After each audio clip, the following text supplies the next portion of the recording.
ഇവിടെ വന്നിട്ട് നമ്മുടെ നാട്ടിൽ വന്ന് ജോലിയൊന്നും കിട്ടാണ്ടായപ്പോൾ എല്ലാവരും ചെയ്യണമാതിരി അന്ന് ബോംബെക്ക് വണ്ടി കയറി. അതൊരു പാഠപുസ്തകമായിരുന്നു. അത് ശരിക്കും ഒരു പാഠപുസ്തകമായിരുന്നു ജീവിതത്തിൽ. ബൈക്കുമ്പോൾ ഞങ്ങൾ രണ്ടാളും പോയിട്ട് ഓരോ വീടുകളിൽ പോയിട്ട് സോഫ ഷാമ്പു വർക്ക് ചെയ്യും. 7 വർഷം യൂറോക്ക ഫോപ്സില്, അത് കഴിഞ്ഞപ്പോൾ നന്ദിലത്തിലെ മാർക്കറ്റിംഗ് മാനേജർ അവിടെ നിന്നാണ് ക്ലീൻ ആക്കാൻ വേണ്ടി പോകുന്നത്. കാരണം മടിയൊന്നും ഉണ്ടായിരുന്നില്ല. കാരണം ആ ബോംബെ ജീവിതം ശരിക്കും നമ്മളെ മനസ്സിൽ ശരിക്കും മാറ്റി എന്തും ചെയ്യാമെന്നുള്ള ധാരണ ഉണ്ടായിരുന്നു. ചിലർക്ക് ഉണ്ടാവും അങ്ങനെ മാർക്കറ്റിംഗ് മാനേജറൊക്കെ ആയിട്ട് നടന്ന ആൾ പെട്ടെന്ന് വന്നിട്ട് ഈ ക്ലീനിങ്ങിൻ്റെ പണി ചെയ്യാന്നുള്ള കേസ് എല്ലാവർക്കും പറ്റിയെന്ന് വരില്ല. നമുക്ക് ബോംബെ ജീവിതം നമ്മളെ ശരിക്കും അത് മനസ്സിൽ മാറ്റി മറിച്ച് നിന്ന് 3-4 മാസം കഴിഞ്ഞപ്പോൾ സജീവേ നിൽക്കാമെന്ന് ഞാൻ വർക്ക് തന്നു. പക്ഷേ എനിക്ക് ഭയങ്കര പ്രഷറുണ്ട്. എന്തിനാണ് PF EC രജിസ്ട്രേഷൻ ഇല്ലാത്ത സ്ഥാപനത്തിന് വർക്ക് കൊടുത്തതെന്ന് ചോദിച്ചിട്ട്. അപ്പോൾ പിന്നെ അതിനുള്ള നടപടികൾ പെട്ടെന്ന് ചെയ്തു. 4 മാസം പേയ്മെൻറ്റ് കിട്ടിയില്ല. റിസ്ക് അല്ലായിരുന്നു, വലിയൊരു റിസ്ക് അല്ലായിരുന്നു. ഒരു വ്യക്തിക്ക് ഒരു ബിസിനസ് തുടങ്ങി കഴിഞ്ഞാൽ വെറുതെ ഇരിക്കാൻ പറ്റില്ല. അതായത് വളർച്ചയില്ലെങ്കിൽ പിന്നെ അത് നശിക്കാന്നാണ് അതിൻ്റെ അർത്ഥം. അത് എന്ത് കേസായാലും എങ്ങനെയാണ്, വളർച്ചയില്ലെങ്കിൽ പിന്നെ അത് നശിച്ചുകൊണ്ടിരിക്കുന്നതാണ് അതിൻ്റെ അർത്ഥം.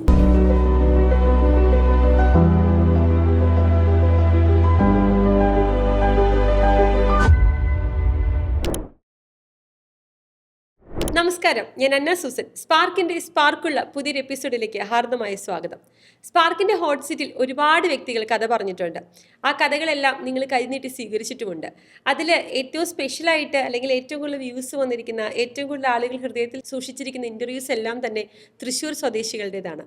ഇന്നും എൻ്റെ മുന്നിൽ സ്പാർക്കിൻ്റെ ഹോട്ട് സീറ്റിൽ കഥ പറയാനിരിക്കുന്നത് തൃശ്ശൂർ സ്വദേശിയാണ്. ഒരു ഓൺട്രപ്രണർ ആകണമെന്ന് സ്വപ്നം കണ്ടല്ല അദ്ദേഹം പഠിച്ചതും വളർന്നതും ജീവിച്ചതൊന്നും. പക്ഷേ ഓൺട്രപ്രണർ ആകാനായിരുന്നു അദ്ദേഹത്തിൻ്റെ വിധി എന്ന് വേണമെങ്കിൽ പറയാം. ആ യാത്ര അത്ര സുഖകരമായിരുന്നുമില്ല. എന്നാൽ എല്ലാ സർക്കംസ്റ്റൻസസും ഓക്കെ ആയി കഴിഞ്ഞപ്പോൾ ഇന്ന് 25 വർഷങ്ങൾക്ക് ശേഷം സ്പാർക്കിൻ്റെ ഹോട്ട് സീറ്റിൽ കഥ പറയാനിരിക്കുന്ന വ്യക്തി ഇന്ന് വലിയൊരു സാമ്രാജ്യത്തിൻ്റെ അമരക്കാരനായിട്ടാണ് ഇരിക്കുന്നത്. ഞാൻ വളരെയധികം സ്നേഹത്തോടെ സ്പാർക്കിൻ്റെ ഹോട്ട് സീറ്റിലേക്ക് സ്വാഗതം ചെയ്യുന്നു സജീവേട്ടനെ. സജീവേട്ട, സ്വാഗതം സ്പാർക്കിൻ്റെ ഹോട്ട് സീറ്റിലേക്ക്. വളരെയധികം സന്തോഷത്തോടു കൂടി തന്നെയാണ് ഒരു തൃശ്ശൂരുകാരനായതുകൊണ്ട് ഞാൻ സ്വാഗതം ചെയ്യുന്നത്. കാരണം ഒരുപാട് പേര് ഇവിടെ വന്നിട്ടുണ്ട്. എല്ലാവരും തന്നെ ഈ പറഞ്ഞ പോലെ കേരളത്തിൻ്റെ വിവിധ സ്ഥലങ്ങളിൽ നിന്ന് വന്നേക്കുന്നവരാണ്. അതിൽ ഈ തൃശ്ശൂരിൽ നിന്ന് വന്നേക്കുന്നവരുടെ ഇൻ്റർവ്യൂസിന് ഭയങ്കര റീച്ചാണ്. അതെന്നാന്ന് ഞങ്ങൾക്ക് അറിയില്ല കേട്ടോ. സ്പാർക്കിന് തൃശ്ശൂരുമായിട്ട് വലിയൊരു ബന്ധമുള്ളത് കൊണ്ടായിരിക്കും. ഇനി തൃശ്ശൂരാണ് സ്വദേശം എന്ന് ഞാൻ പറഞ്ഞു. തൃശ്ശൂരിൽ എവിടെയാണ്? തൃശ്ശൂർ ഒല്ലൂർ തൈക്കാട്ടുശ്ശേരി എന്ന് പറയുന്നത്. തൈക്കാട്ടുശ്ശേരി മൂസല്ലേ ഏറ്റവും കൂടുതൽ ഫേമസ്, ആ നാടിനെ ഫേമസ് ആക്കിയിരിക്കുന്ന വ്യക്തിയാണ്. അടുത്താണ് വീട്. പഠിച്ചതൊക്കെയോ? പഠിച്ചത് ഞാൻ ഡിപ്ലോമ ഇലക്ട്രിക്കൽ എഞ്ചിനീയറിംഗ്. പഠനം കഴിഞ്ഞപ്പോൾ തന്നെ ബിസിനസ്സുകാരനാവാനായിരുന്നു ആഗ്രഹം, അതോ ജോലിക്ക് കയറിയോ? ഇല്ലില്ല, അന്ന് സാധാരണ എല്ലാവരും മാതിരി ജോലിക്ക് ട്രൈ ചെയ്തത്. പിന്നെ ഇവിടെ വന്നിട്ട് നമ്മുടെ നാട്ടിൽ വന്ന് ജോലിയൊന്നും കിട്ടാണ്ടായപ്പോൾ എല്ലാവരും ചെയ്യണ മാതിരി അന്ന് ബോംബെക്ക് വണ്ടി കയറി. ദുബായിക്ക് പോയില്ല, ബോംബെക്ക് വണ്ടി. ബോംബെക്കാണ്. ബോംബെയുള്ള പാതി ദുബായ് എന്ന് പറയാറ് അന്നത്തെ ഒരു കേസിൽ. അപ്പോൾ അവിടെ യൂറോക്ക ഫോപ്സ് ലിമിറ്റഡ് എന്ന കമ്പനിയിൽ ജോലി കിട്ടി. എന്ത് പോസ്റ്റിലേക്കാ? എക്സിക്യൂട്ടീവ് ആയിട്ട്, സെയിൽസ് എക്സിക്യൂട്ടീവ് ആയിട്ട്. എത്ര വർഷം ജോലി ചെയ്തു? അവിടെ 7 വർഷം ഉണ്ടായിരുന്നു. അതൊരു പാഠപുസ്തകമായിരുന്നു. അത് ശരിക്കും ഒരു പാഠപുസ്തകമായിരുന്നു ജീവിതത്തിലെ.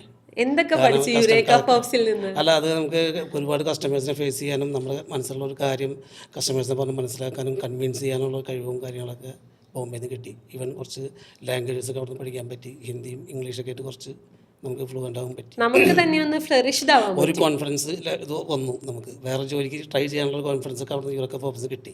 അങ്ങനെയാണ് ഞാൻ അവിടെ നിന്ന് നാട്ടിൽ വന്ന് കല്യാണം കഴിഞ്ഞപ്പോൾ നാട്ടിൽ വന്ന് സെറ്റിൽ ആയത്.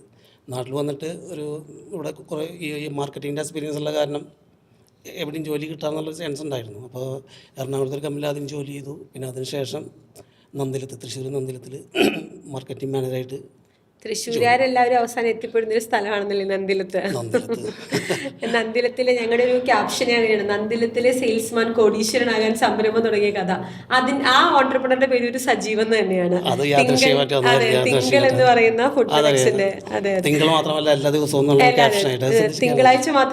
ദിവസവും, തിങ്കൾ സംഭാരം തിങ്കളാഴ്ച മാത്രമല്ല എല്ലാ ദിവസവും. അപ്പൊ അങ്ങനെ അവിടെ വർക്ക് ചെയ്തുകൊണ്ടിരിക്കുന്ന സമയത്ത് അവിടെ ഒരു സുഹൃത്തിനെ പരിചയപ്പെട്ടു. അപ്പൊ ആള് എന്നോട് ജസ്റ്റ് പറയാണ്, ആൾ ബാംഗ്ലൂർ ഒരു ക്ലീനിങ് കമ്പനിയിൽ വർക്ക് ചെയ്തിട്ടുണ്ട്.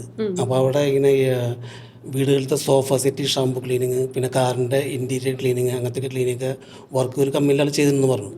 അത് നമ്മുടെ നാട്ടിൽ സ്കോപ്പ് ഉണ്ടോ എന്ന് എന്നോട് ചോദിച്ചു. ആൾക്ക് ഈ അവിടെ നിൽക്കുന്ന ജോലി വലിയ താല്പര്യം ഉണ്ടായിരുന്നില്ല. അത് കാരണം ചോദിച്ചത്. ആൾക്ക് ഒറ്റയ്ക്ക് തന്നെ തുടങ്ങുന്ന താല്പര്യം ഉണ്ടായിരുന്നു. അപ്പോൾ എനിക്കത് പെട്ടെന്ന് കേട്ടപ്പോൾ നിങ്ങളെ ഇതിൻ്റെ പേര് മാറ്റി സ്പാർക്ക് അടിച്ചു, മനസ്സിലടിച്ചു. അപ്പോൾ എനിക്കത് മാർക്കറ്റിങ്ങിലായ കാരണം എനിക്ക് അങ്ങോട്ടും പുറത്തേക്ക് പോകാനുള്ള സ്വാതന്ത്ര്യമൊക്കെ ഉണ്ട് അന്ന് ഫെയിമിൽ. അപ്പോൾ ഞാൻ അത് കേട്ട അന്ന് തന്നെ ഞാൻ പോയിട്ട് എൻ്റെ ഒരുപാട് സുഹൃത്തുക്കളും മറ്റവരൊക്കെ ചോദിച്ചു, ഇങ്ങനത്തെ ഒരു സോഫ ഷാമ്പു ക്ലീനിങ്, കാറിൻ്റെ ഇൻറ്റീരിയർ ക്ലീനിങ്, അത് 25 വർഷം മുമ്പാണ് ആലോചിക്കുന്നത്. ഇന്നിപ്പോൾ അത് കോമൺ ആണ്. അപ്പോൾ അവർ പറഞ്ഞു അതൊന്നും കേട്ടിട്ടില്ല, തുടങ്ങുകയാണെങ്കിൽ വലിയ കുഴപ്പമൊന്നുമില്ല എന്ന് പറഞ്ഞു. അപ്പോൾ അന്ന് അന്വേഷിച്ചപ്പോൾ അതിന് വലിയ കനപ്പെട്ട ഇൻവെസ്റ്റ്മെൻ്റ് ഒന്നും ഇല്ല എന്ന് മനസ്സിലായി. അപ്പോൾ ഞാൻ അവരോട് പറഞ്ഞു നമുക്ക് ഇവിടുന്ന് ഇറങ്ങിയിട്ട് നമുക്കത് തുടങ്ങാമെന്ന് പറഞ്ഞു. അപ്പോൾ അന്ന് നന്ദനത്തിലെ സാലറി എത്രയായിരുന്നു? അന്ന് എനിക്ക് 5000, ആൾക്ക് 2000 ആയിരുന്നു. 5000 രൂപയായിരുന്നു സാലറി. ഈ 5000 രൂപ സാലറി വിട്ടിട്ട് ഇറങ്ങാനുള്ള ധൈര്യം ഉണ്ടായിരുന്നോ? അല്ല, അതിന് ഞാൻ പറഞ്ഞില്ല, എൻ്റെ ബേസ് ഉള്ളിലൊരു മാർക്കറ്റിംഗ് ഒരു മനുഷ്യൻ കിടന്ന് ഓർമ്മയുണ്ടല്ലോ. അപ്പോൾ ഒരു കോൺഫിഡൻസ് ഉണ്ട്. കാരണം ഇത് ക്ലിക്കാവുമെന്ന് കുറച്ച് എൻ്റെ ഫ്രണ്ട്സും പറഞ്ഞു, അപ്പം എനിക്കും തോന്നി. അപ്പോൾ പിന്നെ നമ്മുടെ മാർക്കറ്റിൻ്റെ ആൾ ഉള്ളിൽ ഉണർന്നു. കാരണം ക്ലിക്കാക്കി എടുക്കാം, ഈ 5000 മുകളിൽ നമുക്ക് സമ്പാദിക്കാനുള്ള വകുപ്പുണ്ട്. പക്ഷേ മറ്റാൾ അത്ര കോൺഫിഡൻ്റ് ആയിരുന്നില്ല. പിന്നെ ആൾക്ക് അവിടെ നിന്ന് ജോലി വിടേണ്ടി വന്നു ഒരു പ്രത്യേക സാഹചര്യത്തിൽ. അപ്പം ഞാൻ ആൾക്ക് ഒരു ആത്മവിശ്വാസം കൊടുത്തു, നമുക്ക് രണ്ടാൾക്കും ഇത് ഭംഗിയായിട്ട് കൊണ്ടുപോയിട്ട് ക്ലിക്കാക്കി നടത്താമെന്ന് പറഞ്ഞു. ഇപ്പം 25 വർഷം മുന്നേ ഈ ക്ലീനിങ് എന്ന് പറയുന്നത് കേട്ടുകേൾവി പോലും ഇല്ലാത്തൊരു കാര്യമാണ്. നമ്മുടെ നാട്ടിൽ അങ്ങനെ ആരും ചെയ്യുന്നില്ല. അങ്ങനെ ഒരു മേഖലയിലേക്ക് ഇറങ്ങിത്തിരിക്കാനുണ്ടായിരുന്നോ? കേട്ടു നമ്മൾ ഇതുവരെ നാട്ടിൽ ഇല്ലാത്തൊരു ബിസിനസ് മോഡലാണെന്ന് മനസ്സിലായി. അപ്പം നമുക്ക് മുൻ മാതൃകകളൊന്നുമില്ല കണ്ടുപഠിക്കാൻ, ഇത് ഫോളോ ചെയ്യാൻ. എല്ലാം റൂൾസ് ആൻഡ് റെഗുലേഷൻസും ബൈലോ എല്ലാം നമ്മൾ തന്നെ തയ്യാറാക്കണം. അപ്പോൾ റിസ്ക് അല്ലായിരുന്നോ? വലിയൊരു റിസ്ക് അല്ലായിരുന്നോ? അത് റിസ്ക് തന്നെയായിരുന്നു. പക്ഷേ ഈ ഒരു സോഫ സെറ്റ് ഷാമ്പു ക്ലീനിങ്ങും കാറിൻ്റെ ഇൻറ്റീരിയർ ക്ലീനിങ്ങും അന്നത്തെ രീതിയിൽ കുറച്ച് ക്രീം ലെയറിൽ കസ്റ്റമേഴ്സാണ് അത് ഒപ്റ്റ് ചെയ്യുന്നുണ്ടായിരുന്നു ആ ഒരു സർവീസ്. അപ്പോൾ അതുകൊണ്ട് തന്നെ നമുക്ക് മനസ്സിലായി. കാരണം നമ്മുടെ ഈ കേരളത്തിൽ ഒരുപാട് ആൾക്കാർ ഫോറിൻ എക്സ്പോഷറുള്ള ആൾക്കാരുണ്ട്. അവർ ഈ സർവീസൊക്കെ അവിടെ കണ്ട് പരിചയമുണ്ട്. അപ്പോൾ ആ ക്രീം ലെയറിൻ്റെ കസ്റ്റമേഴ്സ് നമ്മൾ ആദ്യം ഫോക്കസ് ചെയ്ത് വരുന്നത്. ഈവൻ ഞാൻ പറയാം, ഞാൻ ഈ കമ്പനിയുടെ പേരിടുമ്പോൾ ഹൈഫൈ എന്നുള്ള പേര് ഞാനും നമ്മുടെ പാർട്ട്ണറും കൂടി ഡിസ്കസ് ചെയ്യുമ്പോൾ ഞാനത് പറയുന്നത്, ഇത് നമ്മളൊരു ക്രീം ലെയർ കുറച്ച് ഹൈഫൈ ടീമാണ് നമ്മുടെ സർവീസ് ഒപ്റ്റ് ചെയ്യാൻ പോകുന്നത്. അപ്പോൾ നല്ല പേര് എന്ന് പറയുമ്പോൾ അപ്പോൾ പെട്ടെന്ന് ഈ ഹൈഫൈ എന്നുള്ള പേര് വന്നു. അപ്പോൾ ഞാൻ പറഞ്ഞു അപ്പോൾ നമുക്ക് ഹൈഫൈ തന്നെ ആയാലോ എന്ന് പറഞ്ഞു. അങ്ങനെയാണ് ഹൈഫൈ എന്നുള്ള പേര്. അപ്പോൾ നമ്മൾ ടാർഗറ്റ് ചെയ്യുന്ന ഓഡിയൻസ് ഹൈഫൈ ഓഡിയൻസ് ആണ്. അതുകൊണ്ട് നമ്മുടെ കമ്പനിക്ക് ഹൈഫൈ എന്ന് പേര് കേട്ടോ. പേരിന് ബ്രാൻഡിന് പേരിടുന്നതിന് മുന്നേ ഇതുപോലത്തെ ഓരോ കുക്സ് ഒരു നിമിത്തം എന്ന് പറയുന്നത് അല്ലേ? അതെ അതെ അതെ. അങ്ങനെ ഹൈഫൈന് പേരിട്ടു. മാർക്കറ്റ് സ്റ്റഡി ഒക്കെ നടത്തിയോ? മാർക്കറ്റ് സ്റ്റഡി അന്ന് സുഹൃത്തുക്കൾ പറഞ്ഞ മാതിരി ഞാൻ, അതായത് നമ്മുടെ ഈ ബസ്സുകളുണ്ട്, നമ്മുടെ ടൂറിസ്റ്റ് ബസ്സുകൾ എന്നൊക്കെ ഫേമസ്, കല്ലട, പുഴക്കടവിൽ, അവരൊക്കെ ഈ അതിൻ്റെ ഉള്ളത്തെ സീറ്റുകൾ എന്ന് പറഞ്ഞു കഴിഞ്ഞാൽ ഇതുമാതിരി സോഫാണ്. അപ്പോൾ അവരെ അപ്രോച്ച് ചെയ്തു. അപ്പോൾ അവർ പറഞ്ഞു ഓക്കെ 1500. അന്ന് ഒരു ബസ്സിന് 1500. ഇപ്പോൾ 5000, 10000 വാങ്ങുന്നുണ്ട്. അന്ന് 1500 രൂപയായിരുന്നു ഒരു ബസ് മൊത്തം ക്ലീൻ. അപ്പോൾ അന്ന് ക്ലീൻ ചെയ്യാൻ വേറെ സ്റ്റാഫൊന്നും നടന്നില്ല. ഞാനും ആളും കൂടി പോയിട്ട് ഒരു ബസ് ഒറ്റയ്ക്ക് ഫുള്ള് ക്ലീൻ ചെയ്യും. ഓയ്യോടാ. നമ്മളാണെങ്കിൽ 7 വർഷം യൂറോക്യാപ്പ് ഓപ്സില്, അത് കഴിഞ്ഞപ്പോൾ നന്ദിലത്തിലെ മാർക്കറ്റിംഗ് മാനേജർ. അവിടെ നിന്നാണ് നമ്മൾ ഈ ബസ്സിന്റെ ഉള്ളിൽ ക്ലീൻ ആക്കാൻ വേണ്ടി പോകുന്നത്. കാരണം മടിയൊന്നും ഉണ്ടായിരുന്നില്ല. കാരണം ആ ബോംബെ ജീവിതം ശരിക്കും നമ്മുടെ മനസ്സ് ശരിക്കും മാറ്റി എന്തും ചെയ്യാമെന്നുള്ള ധാരണ ഉണ്ടായിരുന്നു. അപ്പോൾ അത് മാഡം ചോദിച്ചത് ശരിയാണ്. ചിലർക്ക് ഉണ്ടാവും അങ്ങനെ മാർക്കറ്റിംഗ് മാനേജറൊക്കെ ആയിട്ട് നടന്ന ആൾ പെട്ടെന്ന് വന്നിട്ട് ഈ ക്ലീനിങ്ങിൻ്റെ പണി ചെയ്യാന്നുള്ള കേസ് എല്ലാവർക്കും പറ്റിയെന്ന് വരില്ല. നമുക്കത് ബോംബെ ജീവിതം നമ്മളെ ശരിക്കും അത് മനസ്സിൽ മാറ്റിമറിച്ചു എന്ന് പറയാൻ ശരിക്കും. ഞാൻ ആരൊക്കെയോ പറഞ്ഞു കേട്ടിട്ടുണ്ട്, ഒരിക്കൽ ബോംബെയിൽ പോയി ഒരു 3 മാസം ജീവിച്ചിട്ട് തിരിച്ചു വന്നാൽ ഒരുപാട് ജീവിതങ്ങൾ പഠിക്കും, പിന്നെ എന്തും ചെയ്യാൻ മടി ഉണ്ടാവില്ല എന്നൊക്കെ പറയുന്നത് കേട്ടിട്ടുണ്ട്. അതിനൊരു എക്സാമ്പിൾ ആണെന്നല്ലേ? അപ്പം ഞാൻ ചോദിക്കട്ടെ, ഹൈഫൈന്ന് പേരിട്ടു, മാർക്കറ്റ് സ്റ്റഡി നടത്തി, എല്ലാം ചെയ്തു. പക്ഷെ തുടങ്ങണമെങ്കിൽ കയ്യിൽ കാശ് വേണമല്ലോ. 5000 രൂപയാണ് നമ്മുടെ സാലറി. അപ്പോൾ എന്തായിരുന്നു ഫസ്റ്റ് ഇൻവെസ്റ്റ്മെന്റ് എന്ന് പറയുന്നത്? ഈ 2 സർവീസ് നമ്മളന്ന് തുടങ്ങിയത്, അതായത് കാറിന്റെ ഇന്റീരിയർ ക്ലീനിങ്ങും പിന്നെ ഈ സോഫ സെറ്റ് ഷാമ്പു ക്ലീനിങ്ങും. അതിന് മെയിനായിട്ട് വേണ്ടത് വെറ്റ് ആൻഡ് ഡ്രൈ വാക്യൂം ക്ലീനറാണ്. അപ്പോൾ അതന്ന് ഞാൻ കോസ്റ്റിംഗ് അന്വേഷിച്ചപ്പോൾ 20,000 ആണ് പറഞ്ഞത്. അപ്പോൾ ഒബ്വിയസ്ലി പാർട്ടിനോട് പറഞ്ഞു ഒരു 10,000 അറേഞ്ച് ചെയ്യും, 10,000 അറേഞ്ച് ചെയ്യാന്ന് പറഞ്ഞു. അങ്ങനെ 10,000 ആണ് എൻ്റെ ഇൻവെസ്റ്റ്മെന്റ് ഈ ബിസിനസ്സിൽ. ഈ 10,000 രൂപയാണ് ആദ്യത്തെ ഇൻവെസ്റ്റ്മെന്റ്. ഞാൻ 10,000, ആൾ 10,000. 20,000 രൂപ. 20,000 രൂപയാണ് 25 വർഷം മുന്നേ ഹൈഫൈക്ക് വേണ്ടി നിങ്ങളിട്ട് ഇൻവെസ്റ്റ്മെന്റ്. അതിൽ wet and dry vacuum cleaner മേടിക്കാനായിട്ട്. ഈ 10,000 രൂപ കയ്യിലുണ്ടായിരുന്നോ? ഇല്ല. എന്ത് ചെയ്തു? അത് നിങ്ങൾക്കറിയണ മാതിരി തന്നെ സ്വന്തം വലത് ഭാഗം ഇടത് ഭാഗം പറയാം, ഭാര്യയുടെ സ്വർണം, ഗോൾഡ്. അതാണ് ഞാൻ എപ്പോഴും പറയും, ഈ ഭാര്യമാരൊക്കെ സ്വർണം തന്നില്ലായിരിക്കും നിങ്ങൾ പുരുഷന്മാർ എന്ത് ചെയ്തേനെ എന്നുള്ളൊരു ചോദ്യമുണ്ട്. ഭാര്യയോട് പോയിട്ട് എന്ത് പറഞ്ഞു? സ്വർണം മേടിക്കാൻ പറയണമല്ലോ. ആൾക്കറിയാം, നമ്മളിപ്പോൾ ഇവിടുന്ന് ജോലി രാജിവെച്ച് ഇങ്ങനെ സംരംഭം തുടങ്ങിയതാണ്. ആൾക്ക് നമ്മളെ സപ്പോർട്ട് ചെയ്യാൻ വേറെ മാർഗമൊന്നുമില്ല. നമ്മൾ അതിന് ഡെഡിക്കേറ്റ് ഇറങ്ങിയതാണ്. അപ്പോൾ ആള് ദേഷ്യം പറഞ്ഞില്ല, ആളെ തന്നു. പണയം വെച്ചു, മെഷീൻ വാങ്ങിച്ചു, ഞങ്ങൾ വർക്ക് സ്റ്റാർട്ട് ചെയ്തു. അന്ന് വണ്ടിക്കാരൻ എന്ന് പറഞ്ഞാൽ ബൈക്കായിരുന്നു. ബൈക്കുമ്പോൾ ഞങ്ങൾ രണ്ടാളും പോയിട്ട് വേറെ വീടുകളിൽ പോയിട്ട് ഈ സോഫ ഷാമ്പു വർക്ക് ചെയ്യും. കിട്ടുന്ന ക്യാഷ് പകുതി വീതം വെക്കും. ഞാൻ ചോദിക്കട്ടെ, ഈ മാർക്കറ്റിംഗ് മാനേജർ ആയിരുന്നപ്പോൾ നമുക്ക് മാസത്തിൽ കറക്റ്റ് 30-ാം തീയതി അല്ലെങ്കിൽ 5-ാം തീയതിക്ക് മുന്നേ നമുക്ക് സാലറി കിട്ടും. ഇതെന്ന് പറയുമ്പോൾ പിന്നെ ഡെയിലി നമുക്ക് പണി ഉണ്ടെങ്കിൽ കിട്ടിയാൽ കിട്ടി, ഇല്ലെങ്കിൽ ഇല്ല, ഈ ഒരു അവസ്ഥയാണ്. അപ്പോൾ വീട്ടിലെ കാര്യങ്ങളൊക്കെ സ്മൂത്തായിട്ട് നടന്നു പോയോ? സ്റ്റാർട്ടിങ്ങിൽ കുറച്ച് ബുദ്ധിമുട്ടായിരുന്നു. ഭക്ഷണം എടുക്കാൻ നല്ലതെന്ന് പറയുന്നത് അത് നമ്മുടെ ഫാമിലി ആയിട്ട് കുറച്ച് ഇതുണ്ട്, നമുക്ക് അങ്ങനെ ബുദ്ധിമുട്ടൊന്നുമില്ല. എന്നിരുന്നാലും നമ്മുടെ കയ്യിലുള്ള ക്യാഷ് ഫ്ലോ ഇല്ലെങ്കിൽ നമുക്ക് മാനസികമായിട്ട് സുഖം ഉണ്ടാവില്ല. അപ്പോൾ ഫിക്സഡ് 5,000 സാലറി കിട്ടി, പിന്നെ ഇത് ഇടയ്ക്കിടയ്ക്ക് ഓരോ വർക്ക് കിട്ടുന്നത്, അപ്പോൾ അതിൻ്റെതായ കുറച്ച് ബുദ്ധിമുട്ടൊക്കെ ഉണ്ടായിരുന്നു. പിന്നെ അതിനുശേഷം ഞങ്ങൾ ഈ 2 സർവീസുമായിട്ട് ഹൗസ് കീപ്പിംഗ് സർവീസ്, ബാങ്കുകൾ, അന്ന് കുറേ ബാങ്കുകൾ വരുന്ന സമയമാണ്. ICICI ബാങ്കൊക്കെ കേരളത്തിൽ കുറേ ബ്രാഞ്ചസ് ഇടുന്ന സമയമാണ്, HDFC ബാങ്കും അങ്ങനെ കുറേ ബാങ്കുകളൊക്കെ. അപ്പോൾ ഇവിടെ ഹൗസ് കീപ്പിംഗ് സ്റ്റാഫിനെ ഡിപ്ലോയ് ചെയ്യാം. അപ്പോൾ അത് സ്റ്റാർട്ടിങ്ങിൽ കിട്ടാനായിട്ട് നമുക്കൊരു എക്സ്പീരിയൻസ് ഇല്ല. അന്ന് എല്ലാവരും ചോദിക്കും നിങ്ങൾ വേറെ എവിടെയെങ്കിലും ചെയ്തിട്ടുണ്ടോ എന്ന് ചോദിക്കുന്നു. എന്നിട്ട് തൃശ്ശൂർ ഒരു ബ്രാഞ്ച് ICICI ബാങ്കിൻ്റെ ബ്രാഞ്ച് വരുന്നെന്ന് പറഞ്ഞു. എല്ലാ ദിവസവും ഞാൻ അവിടെ പോകുമ്പോൾ ഞാൻ അവിടെ കയറും. അപ്പോൾ ഈ ഹൗസ് കീപ്പിങ്ങിൻ്റെ സർവീസ് കിട്ടാൻ വേണ്ടി അപ്പോൾ അവിടെ പറയും ബ്രാഞ്ച് മാനേജർ വന്നിട്ടില്ല എന്ന് പറയും. കാരണം അവിടെ പണി നടക്കണം, ആളെ എല്ലപ്പോഴും വന്ന് പോകുള്ളൂ. അപ്പോൾ എന്നും പോകുമ്പോൾ അവിടുത്തെ സെക്യൂരിറ്റി പരിചയമായി, എന്നും കയറി. അപ്പോൾ ഒരു ദിവസം ഇന്നുണ്ടോ എന്ന് ചോദിച്ചാൽ ഞാൻ അത് കയറാറില്ല, ബൈക്ക് വന്നിട്ട് ചോദിക്കുള്ളൂ ഇന്നുണ്ടോ എന്ന് ചോദിക്കും. അപ്പോൾ ആള് ഉണ്ട്. അപ്പോൾ അനിൽ എന്ന് പറഞ്ഞൊരു സാറാണ് മാനേജർ. ആളത് കേൾക്കുന്നുണ്ടെങ്കിൽ ആള് ഉറപ്പായിട്ടും ചിലപ്പോൾ ഫോൺ വിളിക്കുക. അപ്പോൾ ആളോട് ഞാൻ പറഞ്ഞു, സാർ ഞങ്ങളിങ്ങനെ ക്ലീനിങ്ങിൻ്റെ ചെയ്തിട്ടുണ്ട്, അപ്പോൾ ഇവിടെ ഹൗസ് കീപ്പിംഗ് സർവീസ് ചെയ്ത് ഞങ്ങൾ വളരെ ഭംഗിയായിട്ട് ഞാൻ ചെയ്തു തരാമെന്ന് പറഞ്ഞപ്പോൾ ആൾക്ക് എന്തോ ഒരു സെൻറ്റിമെൻറ്റ്സ് കൂടെ തോന്നിയിരുന്നു. ശരി കൊട്ടേഷൻ തരാൻ പറഞ്ഞു. അപ്പോൾ അന്ന് 2,500 ഒരാൾക്ക് അന്ന് കൂട്ടിയത് റേറ്റ്, 2,500.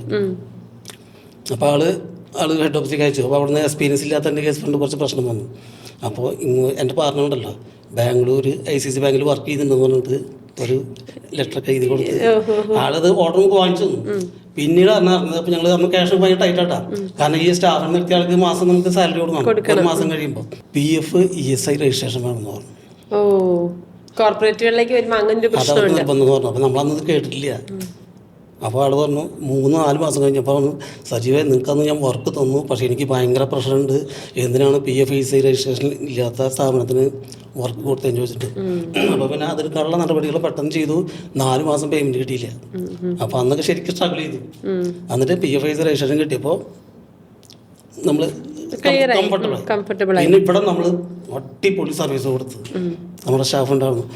ആളിപ്പോൾ നമ്മുടെ കൂടെ ഉണ്ട്, അർജുൻ എന്നൊരു സ്റ്റാഫ്. അന്നത്തെ സ്റ്റാഫ് ഇപ്പോഴും ഉണ്ട്, ആളിപ്പോഴും ഉണ്ട് എൻ്റെ കൂടെ. അപ്പോൾ ആള് അവിടെ ഹൗസ് കീപ്പിംഗ് സ്റ്റാഫിനെ വെച്ചു. ആള് അത്രമാത്രം ഭംഗിയായിട്ട് വർക്ക് ചെയ്തിട്ട് ഹെഡ് ഓഫീസിനൊക്കെ ആൾക്കാർ വന്നിട്ട് ഈ ബ്രാഞ്ചിന് കേരളത്തിലെ ഏറ്റവും നന്നായി മെയിൻറ്റെയിൻ ചെയ്തിട്ടുള്ള ബ്രാഞ്ചസ് ആയിട്ട് വന്നു. അതിനുശേഷം വരുന്ന ബ്രാഞ്ചുകളൊക്കെ ഫുള്ള് നമുക്ക് കിട്ടി. നമ്മുടെ തലവരെ അങ്ങ് മാറി. അങ്ങനെ ഹൗസ് കീപ്പിംഗ് സർവീസിൽ നമ്മൾ എൻ്റർ ചെയ്തു. ഹൗസ് കീപ്പിംഗ് സർവീസിനെ പറ്റി നമുക്കൊരു മാസം ഒരു ഫിക്സഡ് എമൗണ്ട് കിട്ടും. അപ്പോൾ മാഡം പറഞ്ഞാൽ ബുദ്ധിമുട്ട് പോയി അവിടെ പോയി കിട്ടി. അതായത് ഒരു വർക്ക് കിട്ടിയാലോ അതല്ല, മറ്റേത് ഫിക്സഡ് വരുമാനമാണ് നമുക്ക്. അതിന് നമുക്ക് ഒരു സ്റ്റാഫിനെ വയ്ക്കുന്നതിന് ഒരു നിശ്ചിത എമൗണ്ട് നമുക്കൊരു ഇതുണ്ട്, സർവീസ് ചാർജ് മാറി. അപ്പോൾ അതൊരു മാസം ഫിക്സഡ് ആയിട്ട് നമുക്ക് കിട്ടില്ലോ. അപ്പോൾ ആ ബുദ്ധിമുട്ട് അങ്ങനെ മാറി കിട്ടി. പിന്നെ ICICI ബാങ്കിന്റെ ബേസ് വെച്ചിട്ട് HDFC ബാങ്കിന്റെ കുറെ ബ്രാഞ്ചസ് നമുക്ക് കിട്ടി. അങ്ങനെ പയ്യ ബാങ്കിങ് മേഖലയിലേക്ക് പിന്നെ ഒരു കാര്യം പറയാണ്ടിരിക്കാൻ വയ്യ. പിന്നെ ഞങ്ങൾ പതുക്കെ ആ സ്റ്റാർട്ടിങ്ങിൽ തുടങ്ങിയതില്ല, കാർ ഇന്റീരിയറിനൊക്കെ ഒഴിവാക്കി. കാരണം ഇതിൽ നിൽക്കുന്നവർക്ക് അതിനെ കുറ്റം പറയുന്നല്ല, സ്റ്റാർട്ടിങ്ങിൽ തുടങ്ങിയപ്പോൾ അത് അറ്റൻഡ് ചെയ്യാൻ നമുക്ക് സമയം കിട്ടണ്ടായി. പിന്നെ ഈ ഹൗസ് കീപ്പിംഗ് മേഖലയിൽ കുറച്ച് കോമ്പറ്റീഷനൊക്കെ വന്നു. ഞങ്ങൾ കുറേ വണ്ടികളുടെ ഷോറൂം മറ്റേ കേസുകളൊക്കെ ഞങ്ങൾ എടുത്തു. പിന്നെ അതിലൊക്കെ ഭയങ്കര കോമ്പറ്റീഷൻ വന്നപ്പോൾ ഞങ്ങൾ ബാങ്കിങ് മേഖല മാത്രം നിർത്തി, മറ്റേ കേസുകളൊക്കെ ഞങ്ങൾ വിട്ടു. കാരണം റേറ്റും കാര്യങ്ങളൊക്കെ ശരിക്കും കിട്ടണ്ടാകുമ്പോൾ ലീഗലായിട്ടുള്ള കംപ്ലയിൻസ് കുറേ ഉണ്ട്, നമുക്കത് പാലിക്കാൻ പറ്റില്ല. അപ്പോൾ അങ്ങനെ വണ്ടികളുടെ ഷോറൂമുകളൊക്കെ നമ്മൾ നിർത്തി ബാങ്കിങ് മേഖല മാത്രം ശ്രദ്ധിച്ചു. പിന്നെ ഹൗസ് കീപ്പിംഗ് നമ്മൾ മെയിൻ്റനൻസ്, കാരണം ബാങ്കിന് അങ്ങനത്തെ റിക്വയർമെൻ്റ് ഒന്ന് മനസ്സിലാക്കി. കാരണം ഇലക്ട്രിക്കൽ, പ്ലംബിംഗ്, കാർപ്പൻറ്ററി അതൊക്കെ അവർ ലോക്കലായിട്ട് ഒരു സ്റ്റാഫിനെ അഡോപ്റ്റ് ചെയ്യാൻ വിളിക്കാറോ പതിവ്. ചിലപ്പോൾ ആളെ കിട്ടില്ല. അപ്പോൾ അവർ ലേറ്റ് വർക്ക് ചെയ്യില്ലെങ്കിൽ അത് ഒരാഴ്ചയായിട്ട് അതങ്ങനെ കിടക്കും. അപ്പോൾ ഞാൻ അവിടെ പോയിട്ട് അപ്രോച്ച് ചെയ്തു. ഞങ്ങൾക്ക് പിന്നെ എല്ലാ ജില്ലയിലും ടെക്നീഷ്യന്മാരുണ്ട്. ഇപ്പം നിങ്ങളുടെ ഏത് ടെക്നീഷ്യന്മാരുണ്ടായിരുന്നു അന്ന് ഉണ്ടായിരുന്നില്ല. അതും ഈ അന്നിപ്പോൾ കിട്ടിയ മാർക്കറ്റിങ്ങിൻ്റെ ചെറിയ തന്ത്രം. കാരണം അന്ന് ഓൺ സ്റ്റാഫിനൊക്കെയുള്ള കപ്പാസിറ്റി ഇല്ല. പക്ഷെ ഞാൻ ടൈപ്പ് ആക്കി വെച്ചിട്ടാണ് ഇങ്ങനെ ബാങ്കിൻ്റെ വർക്ക് വരികയാണെങ്കിൽ നിങ്ങൾ പോകണമെന്ന് പറഞ്ഞിട്ട് ഒരു ഇലക്ട്രീഷ്യനൊക്കെ ടൈപ്പ് ആക്കി വെച്ചിട്ടുണ്ട്. പക്ഷെ അവിടെ ഞാൻ പറഞ്ഞത് എങ്ങനെയാണ്, എല്ലാ ജില്ലയിലും ഞങ്ങൾക്ക് ടെക്നീഷ്യന്മാരുണ്ട്. അപ്പോൾ നിങ്ങളുടെ ഏതെങ്കിലും ബ്രാഞ്ചിൽ പെട്ടെന്ന് ഇഷ്യൂ വരുമ്പോൾ അവിടെ നിന്ന് പെട്ടെന്ന് വന്നിട്ട് അവർ അറ്റൻഡ് ചെയ്യും. നിങ്ങൾക്ക് പ്രോപ്പർ ബില്ലും കാര്യങ്ങളും കിട്ടുന്നു പറഞ്ഞപ്പോൾ അവർ ആ ഓഫറിൽ ഹാപ്പി ചെയ്യും. അങ്ങനെ അവരെ വർക്കുകൾ കിട്ടി തുടങ്ങി. HDFC ബാങ്കിൻ്റെ മെയിൻ്റനൻസ് വർക്കുകൾ നമുക്ക് കിട്ടി തുടങ്ങി. പിന്നെ അവരെ അഡ്മിൻ, നമുക്ക് ഈ വർക്ക് തന്നെ അവരഡ്മിനും വേറെ ബാങ്കിൻ്റെ അഡ്മിനൊക്കെ ആയിട്ട് ഒരു കോൺടാക്ട്സ് ഉണ്ട്. അപ്പോൾ നിങ്ങളത് ഇങ്ങനെ ചെയ്യുന്ന അങ്ങനെ സംഭാഷണം വരുമ്പോൾ ഞങ്ങൾ ഹൈഫ് ചെയ്യുന്ന ഏജൻസി കൊടുത്തു. അപ്പോൾ ഓട്ടോമാറ്റിക് അങ്ങനെ വിളിച്ച് അങ്ങനെ ഇപ്പോൾ ഒരുപാട് കോർപ്പറേറ്റ് മേഖലകൾ നമ്മൾ HDFC life insurance, HDFC Ergo, ICICI Prudential, അങ്ങനെ ഒരുപാട് കോർപ്പറേറ്റ് മേഖലയിൽ നമ്മൾ ഈ സർവീസ് കൊടുക്കുന്നുണ്ട്.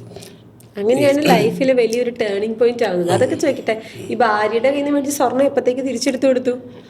അതൊരു എനിക്ക് തോന്നുന്നു ബ്രേക്ക് വന്നത് 2 വർഷം കഴിഞ്ഞതുകൊണ്ട് 2 വർഷം ബ്രേക്ക് ഇവനില് ഭാര്യയ്ക്ക് എടുത്ത് കൊടുത്തു. അതിന് ഇപ്പൊ എന്ത് പോസ്റ്റാ കൊടുത്തേക്കുന്നത്? ഇപ്പൊ ഈ കമ്പനിയുടെ പകുതിയാണ് അത് ഞാൻ ഞങ്ങളുടെ പ്രൈവറ്റ് ലിമിറ്റഡ് കമ്പനിയാണ്. മാനേജിംഗ് ഡയറക്ടർ ഞാൻ, ആള് ഡയറക്ടറാണ്. ഇടയ്ക്ക് പറയാറുണ്ടോ, ദേ നീ അന്ന് തന്ന 10,000-ന്റെ മൂല്യമായിട്ടോ ഇന്ന് കാണുന്ന ഈ ഒരു പകുതി ഷെയർ എന്ന് പറയാറുണ്ടോ? അല്ല, അത് കുഴപ്പമില്ല. ആളിപ്പോൾ ഡയറക്ടറായിട്ട് വീട്ടിലിരുന്ന കാര്യങ്ങളൊക്കെ, കമ്പനിയുടെ കാര്യങ്ങളൊക്കെ നോക്കുന്നുണ്ട്. ശരിക്കും ആ ഒരു സിസ്റ്റം, ആ ഒരു സപ്പോർട്ടിംഗ് സിസ്റ്റം കൂടെ ഉള്ളതാണ് നമ്മളൊക്കെ വിജയിക്കാൻ ഏറ്റവും വലിയ കാരണം. അതിനെ എങ്ങനെ നോക്കി കാണുന്നു? അന്ന് ഭാര്യ ഗോൾഡ് തന്നില്ലായിരുന്നെങ്കിൽ ഇന്ന് സജീവേട്ടൻ എന്ന് പറയുന്ന വ്യക്തി ഹൈഫൈയുടെ ഓണറായിട്ട് ഇവിടെ ഉണ്ടാവുമായിരുന്നു? അതല്ല, അങ്ങനെ പറയാൻ പറ്റില്ല. അന്ന് വൈഫ് തരാണ്ടിരിക്കാൻ വേറെ വേറെ കാര്യങ്ങളൊന്നും ഇല്ല. പക്ഷേ തന്നില്ല എന്ന് വെച്ചെങ്കിൽ നമ്മൾ വേറെ ഓപ്ഷൻ നോക്കുമായിരുന്നു. കാരണം എൻ്റെ മനസ്സിൽ അത് ക്ലിക്കായി സ്പാർക്കായിട്ട് കിടക്കുന്നായിരുന്നു. വേറെ ഓപ്ഷൻ നമ്മൾ എന്തെങ്കിലും നോക്കിയിരുന്നേ. ഫസ്റ്റ് ഓപ്ഷൻ ഭാര്യയാണെന്ന് മാത്രം. സെക്കൻഡ് ഓപ്ഷൻ നമുക്ക് ഒരുപാട് ഉണ്ടെന്നല്ലേ, പക്ഷെ ഫസ്റ്റ് ഓപ്ഷൻ തന്നെ അപ്രൂവൽ കിട്ടി. അതെ, അല്ല, ആ ഒരു അപ്രൂവലിന് വലിയ വാല്യൂ ഉണ്ട്. ഇപ്പൊ അന്ന് വൈഫ് പറയാണ്, നിങ്ങളിപ്പം എൻ്റെ വീട്ടുകാർ നിങ്ങൾ ജോലിക്കാരനാന്ന് പറഞ്ഞാൽ കെട്ടിച്ചു തന്നത്, നിങ്ങൾ ഇനിയിപ്പോൾ ബിസിനസ് തുടങ്ങാൻ പോയത് ജയിക്കുമോ എന്നൊക്കെ അറിയില്ല എന്നൊക്കെ പറഞ്ഞ് കുറെ ചോദ്യങ്ങൾ ചോദിച്ച് ഓട്ടോമാറ്റിക്കലി നമ്മളും പുറകോട്ടൊന്ന് ആൾക്കൊരു ആശങ്കയൊക്കെ ഉണ്ടായിരുന്നു. കാരണം അത് സത്യമാണ്. നമ്മളിപ്പോൾ അന്ന് യൂറോക്ക ബോക്സിൽ ജോലി എന്ന് പറഞ്ഞിട്ട് ശരിക്കും അന്ന് കല്യാണം നമ്മൾ ആയത്. ഒബ്വിയസ്ലി പെട്ടെന്ന് അത് ജോലി പോകാന്ന് പറഞ്ഞാൽ ആരായാലും അന്നത്തെ കാലത്ത് ജോലിക്ക് പോകുന്ന വലിയ സംഭവമാണ്. ഇന്നിപ്പോൾ നമുക്കൊന്നും പോയി കഴിഞ്ഞാൽ വേറെ സ്ഥലത്ത് എനിക്ക് അന്ന് അങ്ങനത്തെ ജോലി എന്ന് പറഞ്ഞാൽ ഭയങ്കര ഇമ്പോർട്ടൻ്റ്. ഇപ്പോൾ ഞാൻ എക്സാമ്പിൾ പറയാം, നന്ദനത്തിൻ്റെ ജോലി കിട്ടുക അന്ന് ഭയങ്കര സംഭവമായിരുന്നു. ഇപ്പം നന്ദനത്തിൻ്റെ ആൾക്കാർ ജോലിക്ക് ആൾ കേൾക്കണ്ട, ജോലിക്ക് കിട്ടാൻ ബുദ്ധിമുട്ടാണ്. സെയിൽസ് എക്സിക്യൂട്ടീവിനൊക്കെ ജോലിക്ക് കിട്ടാൻ ബുദ്ധിമുട്ടാണ് ഇന്നത്തെ കാലത്ത്. അപ്പം അന്ന് നന്ദനത്തിൻ്റെ ജോലി എന്ന് പറഞ്ഞാൽ വലിയൊരു തന്നെയായിരുന്നു. അപ്പോൾ ആൾക്കാർ നാച്ചുറലി ആ ടെൻഷൻ ഉണ്ടായിരുന്നു. കാരണം ക്ലിക്കാവോ എന്നുള്ള കേസ്. പിന്നെ വീട്ടുകാരുടെ മുമ്പിൽ ചേട്ടനിപ്പോൾ ജോലിയൊന്നും ഇല്ലാതെ ബിസിനസ് പച്ചപ്പിടിച്ച് വരുന്നുള്ളൂ. പക്ഷെ അതിൻ്റെ കടമൊക്കെ ഇപ്പോൾ വീടി എല്ലാം സെറ്റായിരുന്നല്ലേ? ഓക്കെ. അപ്പോൾ നമ്മൾ കാറിൻ്റെ ക്ലീനിങ് സർവീസിൽ നിന്ന്, സോഫയുടെ ക്ലീനിങ് സർവീസിൽ നിന്ന് തുടങ്ങി, അവിടുന്ന് ഹൗസ് കീപ്പിങ്ങിലേക്ക് വന്നു, അവിടുന്ന് മെയിൻ്റനൻസിലേക്ക് വന്നു. അങ്ങനെ ഹൈഫൈ പതുക്കെ വളരുകയാണ്. ഇന്ന് തിരിഞ്ഞു നോക്കുമ്പോൾ ഹൈഫൈ എവിടെ എത്തി നിൽക്കുന്നു?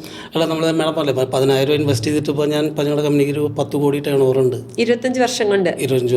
അത് നല്ലൊരു വിജയമാണെന്ന് എനിക്ക് എത്ര എംപ്ലോയീസ് ഉണ്ട്? ഇപ്പൊ നമുക്കൊരു 300 സ്റ്റാഫ് ഉണ്ട്. 300 ജീവനക്കാർ നമ്മള് ത്രൂഔട്ട് കേരള ജോലി കൊടുക്കുന്നുണ്ട്. അത് കൈയടിക്കേണ്ട ഒരു കാര്യമാണല്ലേ? കാരണം അന്ന് റിസ്ക് ഉള്ള ഒരു ബിസിനസ് ആയിരുന്നു. റിസ്ക് എന്ന് പറയുന്നത് വലിയ റിസ്ക്കാണ്. നമുക്ക് മുൻമാതൃകൾ, ഞാൻ ആദ്യം പറയുന്ന മുൻമാതൃകളൊന്നും ഇല്ല. ഒരു തെറ്റ് കണ്ടാൽ മറ്റേയാൾ ഇങ്ങനെയാണ് അത് റെക്ടിഫൈ ചെയ്തെന്നാൽ പിന്നെ നമുക്കും അങ്ങനെ തന്നെ ചെയ്യാമെന്ന് പറയാനായിട്ട് നമുക്ക് മാതൃകകളില്ല. പക്ഷെ ഇന്ന് ഹൈഫൈ ഒരുപാട് ബിസിനസ്സുകാരായിട്ട് വരുന്നവർക്കൊരു എന്താ പറയുന്ന ഒരു കോമ്പറ്റീറ്ററായിട്ട് കാണാൻ പറ്റുന്ന, അല്ലെങ്കിൽ അവർക്കൊരു മുൻ മാതൃകയായിട്ട് ഹൈഫൈനെ മാറ്റാൻ പറ്റും. ഇപ്പോൾ ഏറ്റവും കൂടുതൽ ഇൻവെസ്റ്റ്മെന്റ്, ഇപ്പോൾ ആദ്യം പറഞ്ഞത് ഏറ്റവും കൂടുതൽ ഇൻവെസ്റ്റ്മെന്റ് കുറഞ്ഞ ബിസിനസ് നോക്കുമ്പോൾ ആൾക്കാർ ആദ്യം വരുന്ന മേഖലയും ക്ലീനിങ് സർവീസസിലേക്കാണ്. അതെ, അവർക്കൊരു കുറച്ച് ഡോക്യുമെന്റേഷനും കുറച്ച് സാധനങ്ങളും മാത്രം മതി. അങ്ങനെ വരുന്നവരോട് ഇത്രയും വർഷത്തെ എക്സ്പീരിയൻസ് എന്താണ് സജീവേട്ടന് പറഞ്ഞു കൊടുക്കാനുള്ളത്? എന്നെ സംബന്ധിച്ചിടത്തോളം മിക്ക ആൾക്കാരും എന്നെ വിളിക്കാറുണ്ട് ഹൈഫൈ. കാരണം ഞങ്ങൾക്ക് തോന്നുന്നു ഇങ്ങനത്തെ ഫുൾ സർവീസ് സ്വിങ്ങിൽ ഞങ്ങളായിരിക്കും ചിലപ്പോൾ ആദ്യം തുടങ്ങിയത്. എനിക്കറിയില്ല, എറണാകുളത്തൊക്കെ വല്ലതുണ്ടോയെന്ന് എനിക്ക് അറിയുന്നുണ്ടായിരുന്നില്ല. കാരണം അന്നത് നല്ല തുടങ്ങിയപ്പോൾ നല്ലൊരു സ്വീകാര്യത ഞങ്ങൾക്ക് കിട്ടിയിട്ടുണ്ടായിരുന്നു. അപ്പോൾ കുറേ പേരുണ്ടെങ്കിൽ നമ്മളെ മാത്രം വിളിക്കേണ്ട കാര്യമില്ലല്ലോ. അന്ന് അധികം ആൾക്കാർ ഉണ്ടായിരുന്നില്ല, അതാണ് എൻ്റെ അറിവ്. ഇപ്പോൾ തുടങ്ങുന്ന ആൾക്കാർ എന്നെ വിളിക്കാറുണ്ട്, ഞങ്ങളിങ്ങനെ ഒരു കമ്പനി തുടങ്ങാൻ ആഗ്രഹിക്കുന്നുണ്ട്. ഞാൻ അവർക്ക് A to Z കാര്യങ്ങളെല്ലാം പറഞ്ഞു കൊടുക്കും. കാരണം അത് കാരണം എനിക്ക് കോമ്പറ്റീഷൻ എന്നുള്ള കേസ് പേടിയല്ല എനിക്ക്. കാരണം അവരെ ഞാൻ സുഹൃത്തുക്കളാക്കി എടുക്കുകയാണ്. അത് അവരോട് പറയും, എനിക്ക് വർക്കില്ല, ചിലപ്പോൾ ഒരു ദിവസം 2 വർക്ക് കിട്ടും. നമുക്ക് വീടിൻ്റെ ഡീപ്പ് ക്ലീനിങ് ചെയ്യുന്നുണ്ടല്ലോ നമ്മൾ. അപ്പോൾ 2 വർക്ക് കിട്ടുമ്പോൾ നമുക്ക് ചെയ്യാൻ പറ്റില്ല, ഒരു വർക്ക് ചെയ്യാൻ പറ്റുള്ളൂ. അപ്പോൾ അത് അവർക്ക് കൊടുക്കും ഞാൻ അവർക്ക്. അപ്പോൾ നമുക്ക് കസ്റ്റമേഴ്സിന് അൾട്ടിമേറ്റ്ലി ഹൈഫൈന്ന് സർവീസ് കിട്ടി എന്നുള്ളത് അവൻ ചെയ്തു, അവന് ഒരു ഹെൽപ്പ് ആവുകയും ചെയ്തു. പിന്നെ കോമ്പറ്റീഷൻ ഇല്ല. പിന്നെ ഇപ്പോൾ വേറെ റേറ്റിൻ്റെ കേസിൽ ഇഷ്ടം പോയി പുതിയതായിട്ട് വരുന്ന ആൾക്കാർ വളരെ റേറ്റ് കുറച്ച് കാര്യങ്ങളൊക്കെ ചെയ്യുന്നുണ്ട്. പക്ഷേ നമ്മുടെ ഒരു പരിധി വിട്ട് റേറ്റ് കുറയ്ക്കില്ല. ആ നല്ല റേറ്റ് പറഞ്ഞിട്ട് നമ്മുടെ കസ്റ്റമേഴ്സും ഹൈഫൈ, നമ്മുടെ റേറ്റും ഹൈഫൈ, സർവീസും ഹൈഫൈ. അപ്പൊ അത് ഉറപ്പാക്കിയാൽ മതി. അപ്പൊ നമുക്കൊരു ക്രീം ലെയർ കസ്റ്റമർ എപ്പോഴും നമ്മുടെ പോക്കറ്റിലുണ്ടാവും. അതെ അതെ അതെ, അല്ല അതാണ് എപ്പോഴും റേറ്റ് കുറച്ച് കൊടുക്കുന്നതിനേക്കാളും ഉപരി നമ്മൾ മേടിക്കുന്ന കാശിന് കൃത്യമായി സർവീസ് കൊടുക്കുക. അതിന് കസ്റ്റമേഴ്സ് കുറെ പേര് പ്രിഫർ ചെയ്യുന്നത് അത് തന്നെയാണ്. പിന്നെ അപൂർവം കസ്റ്റമേഴ്സ് ഉണ്ട് റേറ്റിന്റെ കേസിൽ. പിന്നെ അത് റേറ്റ് കുറച്ച് വാങ്ങിച്ചു കഴിഞ്ഞാൽ അവർക്ക് അബ്ദം പറ്റിയിട്ട് അടുത്ത പ്രാവശ്യം പിന്നെ എന്നെ വിളിച്ച ആൾക്കാരുണ്ട്. കഴിഞ്ഞ പ്രാവശ്യം അവർ റേറ്റ് കുറവുണ്ട്, അവർ ചെയ്തിട്ട് ശരിയായില്ല, അത് കാരണം പ്രാവശ്യം നിങ്ങളെ വിളിച്ചതെന്ന് പറഞ്ഞിട്ട് വിളിക്കുന്ന ആൾക്കാരുണ്ട്. ഓക്കെ, ഇപ്പൊ നമ്മൾ എന്തൊക്കെ ചെയ്ത് കൊടുക്കേണ്ട? ഹോം ഡീപ് ക്ലീനിങ് ചെയ്യുന്നുണ്ട്. ഡീപ് ക്ലീൻ എന്ന് പറഞ്ഞാൽ അത് ഫുള്ള്, അത് നമ്മൾ സാധാരണ ഒരാൾ വന്നിട്ട് ജസ്റ്റ് തുടച്ചു പോകാനല്ല. നമ്മൾ floor, windows, electrical fixtures, ceiling, cupboard, toilet, ഹാസ് വാഷ്, അങ്ങനെ എല്ലാം കൂടി വരുന്ന പാക്കേജാണ്. ഓക്കെ, സ്ക്വയർ ഫീറ്റിന്. Square feet. ഞാനൊക്കെ അത് ഉള്ളത് കാരണം ജീവിച്ചു പോകുന്നതാ. ഓക്കെ, കാരണം നമ്മളിപ്പോൾ അണുകുടുംബം എന്നുള്ള മനസ്സിലായല്ലോ. കാരണം ആൾക്കാർക്ക് ഭർത്താവിനും ഈ ജോലി, ഭാര്യയ്ക്കും ജോലി, രണ്ടാളും പോയി കഴിഞ്ഞാൽ വീട് ഫുള്ള് മെസ്സായി കിടക്കുന്നത്. പിന്നെ വീക്കെൻഡിൽ വന്നു കഴിഞ്ഞാൽ ഒന്നില്ലെങ്കിൽ ഔട്ടിങ്ങിന് പോകും, ക്ലീൻ ചെയ്യാൻ ആർക്കും നേരില്ല. അപ്പോൾ അവർ പ്രിഫർ ചെയ്യുന്നത് ഓണം, വിഷു അങ്ങനത്തെ എന്തെങ്കിലും ഫെസ്റ്റിവലൊക്കെ ആകുമ്പോൾ ഇങ്ങനത്തെ ഏജൻസിനെ വിളിച്ച് ഹെൽപ്പ് ചെയ്യുക. സ്കോപ്പുള്ളവർ ഫീൽഡാണ്. ഞങ്ങളും അതെ, പെസഹായ്ക്ക് മുന്നേ ഒന്ന് വിളിക്കും, ക്രിസ്മസിന് മുന്നേ ഒന്ന് വിളിക്കും, അങ്ങനെ. ഓക്കെ, അപ്പോൾ നമ്മൾ ഒരു സ്റ്റോറി നറേഷനിൽ പോയിക്കൊണ്ടിരിക്കുകയായിരുന്നു. അവിടെ നമ്മൾ നിൽക്കുകയാണ്, ഹൈഫൈയുടെ ഒരു യാത്രയിലെത്തി നിൽക്കുകയാണ്. ഇത്രയുമൊക്കെ എത്തുമെന്ന്, അല്ലെങ്കിൽ അത് തുടങ്ങുന്ന സമയത്ത് ഈ 10,000 രൂപ ഇൻവെസ്റ്റ് ചെയ്യുമ്പോൾ, ഹൈഫൈ എന്നുള്ള പേരിടുമ്പോൾ, ആദ്യമായിട്ട് ഈ കല്ലടയുടെ ബസ് കഴുകാൻ പോകുമ്പോൾ ഇന്ന് കാണുന്ന സജീവിലേക്ക് എത്തുമെന്ന് സ്വപ്നം കണ്ടിട്ടുണ്ടോ? അതില്ല എന്ന് പറയായിരിക്കും ശരിക്കും സത്യം.